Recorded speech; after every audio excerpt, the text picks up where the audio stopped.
Tengo 30 años y durante 8 años trabajé como niñera para la familia Morrison. Elena Morrison era una ejecutiva de alto nivel en una firma de inversiones, su esposo Becher era cirujano plástico, y tenían 3 hijos hermosos, Sophie de 12, Nathan de 9, y la pequeña Emma de 6. Yo empecé a cuidarlos cuando Sophie tenía 4 años, y desde entonces había sido prácticamente parte de la familia. O eso creía yo. Elena me contrató cuando yo tenía 22 años, recién llegada a la ciudad después de terminar una carrera técnica en educación infantil. Yo venía de un pueblo pequeño, sin conexiones, sin familia cerca. Necesitaba desesperadamente el trabajo y cuando Elena me ofreció un salario decente, alojamiento en su casa de huéspedes, y la oportunidad de cuidar a sus hijos tiempo completo, pensé que había ganado la lotería. Los Moesen vivían en una mansión en las afueras. Tenían 2 autos de lujo, tomaban vacaciones en Europa cada verano, y los niños iban a escuelas privadas caras.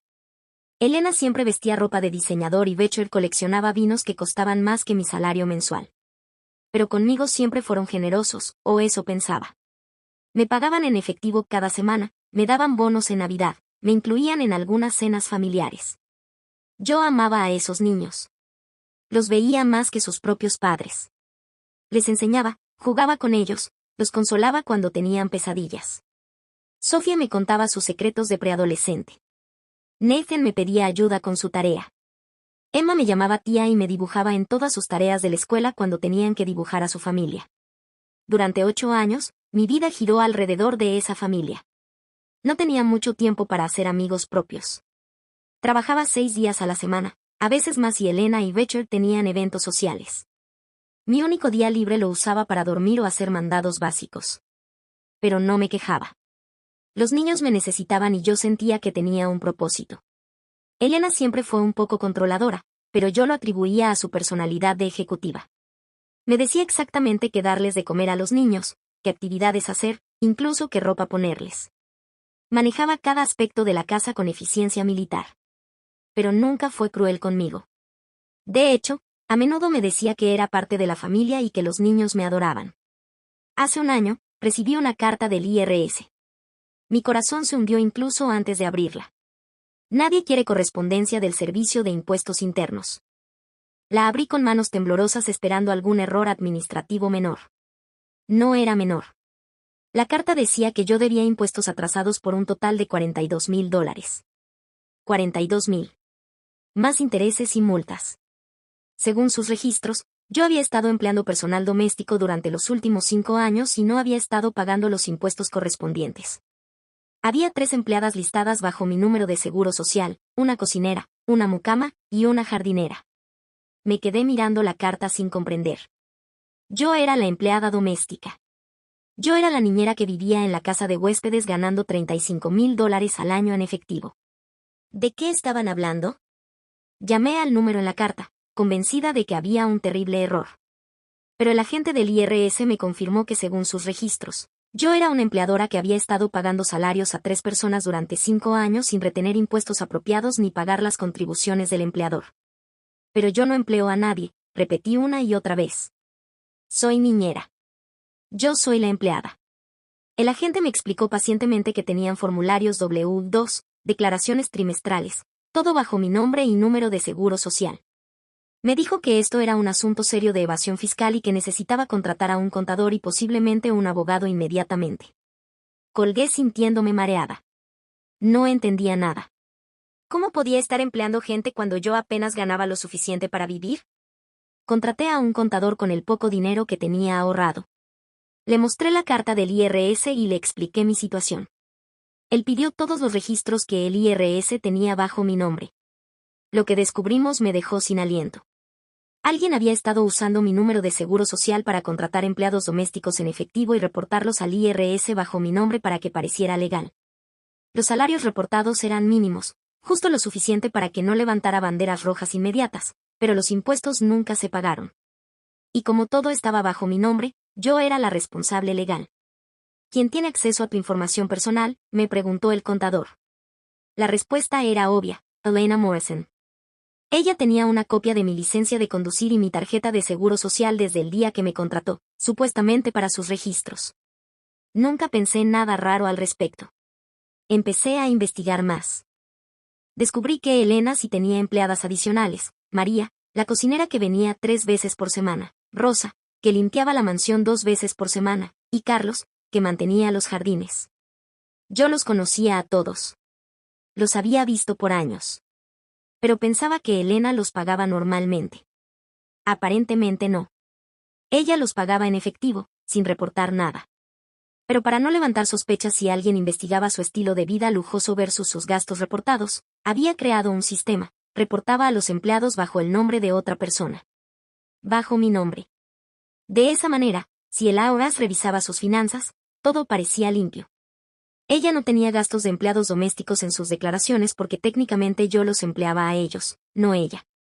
Y si el IRS investigaba, yo sería la que enfrentaría las consecuencias, no ella. Me había usado como escudo fiscal durante 5 años. Confronté a Elena esa misma noche.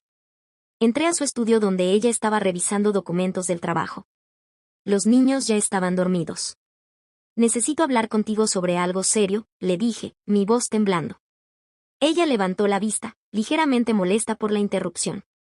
¿Qué pasa? Si es sobre el fin de semana, ya te dije que necesito que te quedes con los niños porque tenemos esa gala benéfica. No es sobre eso. Es sobre el IRS. Vi un flash de algo en sus ojos. ¿Miedo? ¿Culpa? Pero desapareció rápidamente, reemplazado por confusión cuidadosamente construida. ¿El IRS? ¿Qué hay con ellos? Le mostré la carta. Me están diciendo que debo $42,000 en impuestos porque supuestamente he estado empleando gente. Tu gente. María, Rosa, Carlos. Están todos registrados bajo mi número de seguro social. Elena tomó la carta y la leyó, su expresión perfectamente calibrada de sorpresa e indignación. Esto es ridículo. Debe ser un error. O tal vez alguien robó tu identidad. Eso pasa mucho hoy en día. Elena, tú tienes mi número de seguro social. Tú has tenido acceso a toda mi información personal durante 8 años. Su expresión se endureció. ¿Me estás acusando de algo? Después de todo lo que hemos hecho por ti. Te dimos un hogar, un trabajo estable, te tratamos como familia. Solo necesito saber la verdad. Si esto fue un error, podemos arreglarlo. Pero necesito entender cómo mi información terminó siendo usada para esto. Elena se puso de pie, su postura ahora completamente fría y profesional.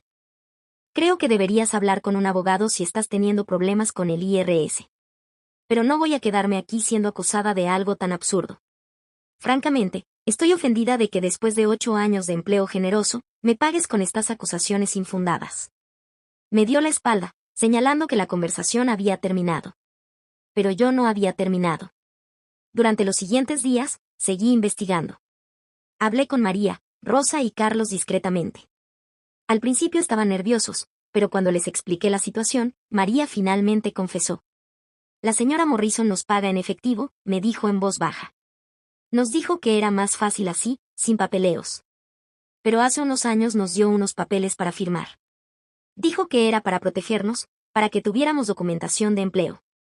Firmamos porque confiábamos en ella y necesitábamos el trabajo. Esos papeles probablemente eran los formularios que Elena luego presentó al IRS bajo mi nombre. María me dio copias de sus recibos de pago, todos firmados por Elena, todos en efectivo. Esto probaba que Elena era la verdadera empleadora, no yo. Llevé todo a mi contador y luego a un abogado fiscal.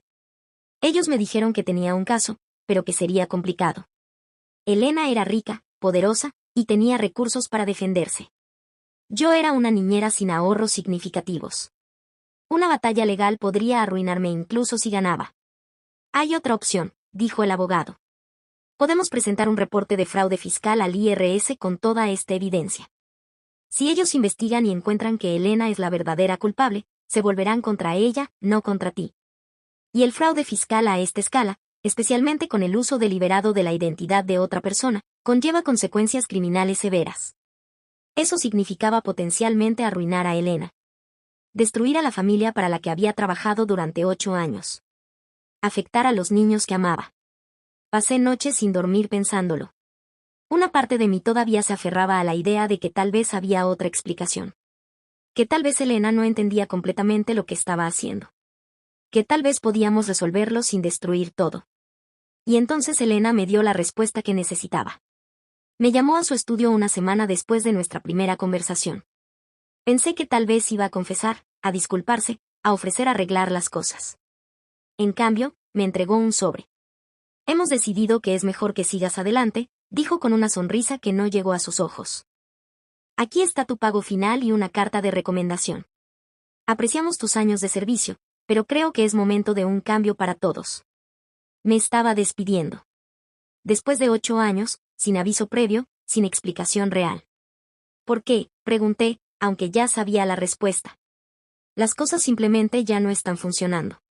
Los niños están creciendo y necesitamos a alguien con diferentes calificaciones. Pero no te preocupes, la carta de recomendación es excelente. No tendrás problemas encontrando otra familia.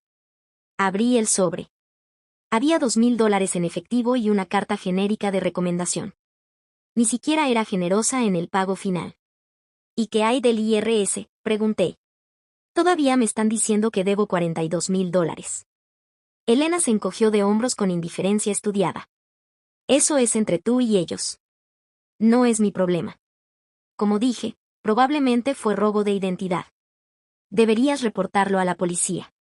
En ese momento, todas mis dudas desaparecieron. Ella sabía exactamente lo que había hecho. Me había usado deliberadamente y ahora me estaba descartando para protegerse.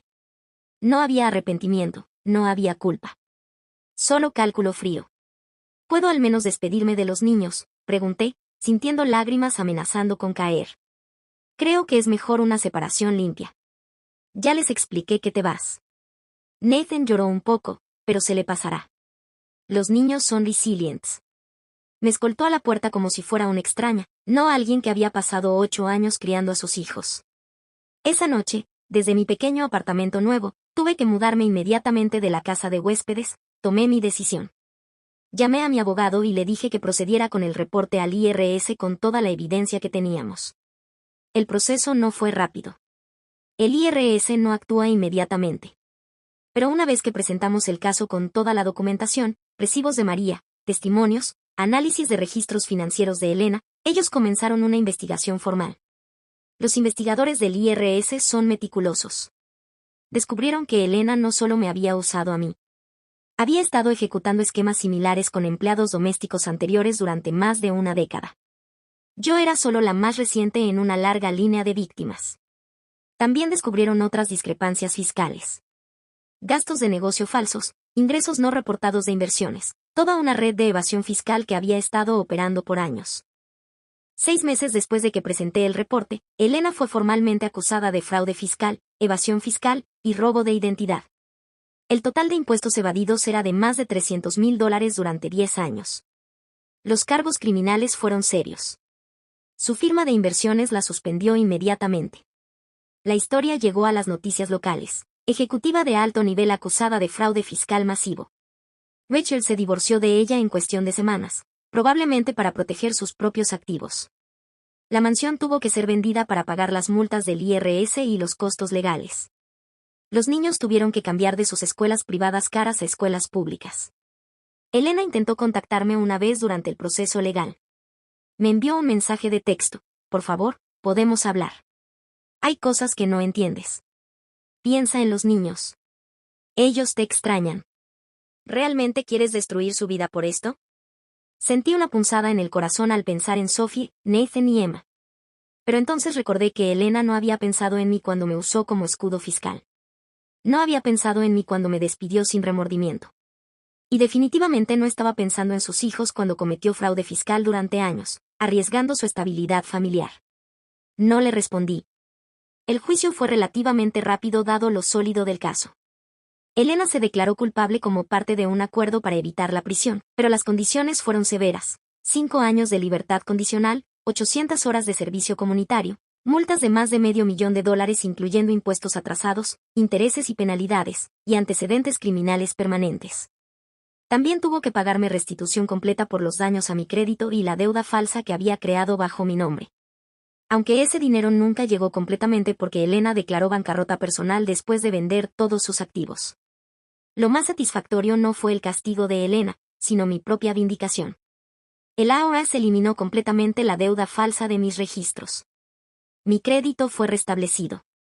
Y recibí una disculpa formal por escrito de la agencia reconociendo que yo había sido víctima de fraude, no perpetradora. Conseguí un nuevo trabajo con una familia diferente, esta vez con todo legal, apropiado, con impuestos retenidos y beneficios reales. Gano menos que antes porque ahora pagan impuestos apropiados, pero duermo mejor por las noches. ¿Me siento mal por lo que le pasó a Elena? No realmente. Ella construyó su vida lujosa sobre mentiras y explotación. No solo me explotó a mí, sino a María, Rosa, Carlos, y probablemente docenas de otros empleados a lo largo de los años. Alguien tenía que detenerla. ¿Me siento mal por los niños? Absolutamente. Ellos eran inocentes en todo esto. Pero la verdad es que Elena les estaba enseñando, por ejemplo, que está bien explotar a las personas vulnerables si tienes el poder para hacerlo.